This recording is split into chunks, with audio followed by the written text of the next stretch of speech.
అవురా గోవర్ధన్ అన్న, పెండ్లి పెండ్లి అని ఎగిరినావు కదరా, అయిపోయింది ఆరని పెండ్లి. అవన్న ఇప్పుడే తాళిగట్టిన డీజే కూడా వస్తుందట, ఎగురుతావా? అద్దురా, ఆ మనసు మంచి లేదు.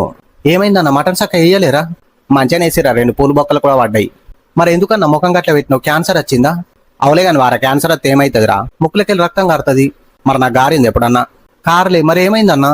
రామశిల్క చెప్పినట్టు చెప్పిన కదరా, పెండ్లద్దు ఈ పెండ్లమద్దురా అని. ఎందుకు వేసుకున్నావురా పెండ్లి? ఏం తక్క చేసారా నీకు? పెండ్లమత్తి ఇంటికి కలత్తదన్నా. పెండ్లం పెండ్లం పెండ్లం ఏం పెడతదిరా పెండ్లం? ఆకలి అయితే అన్నం పెడతది, అలసత్తి ఆయిల్ పెడతది అన్న.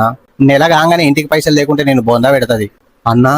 మరి లేకుంటే కాటన్ సీర కట్టుకున్న కరెంట్ రా పెండ్లం అంటే. ముట్టుకుంటే షాక్ కొడుతుంది, పట్టుకుంటే పైసలు అడుగుతుంది. ఎట్లా చెప్పిర్రా? మస్తు చెప్పినావు కానీ లాస్ట్ ఏమంటావు అన్నా? ప్రతి సంవత్సరం ఈ ఎండాకాలం ఎందుకు వస్తావో తెలిసేనారా? ఎందుకు వస్తుంది అన్న?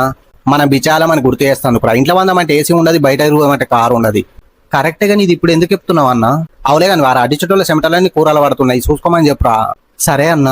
ఓకేరా, మరి నేను పోతా. బకెట్ల బట్టలు నానబెట్టి వచ్చిన, పోయి పిండుకోవాలి. Download ShareChat.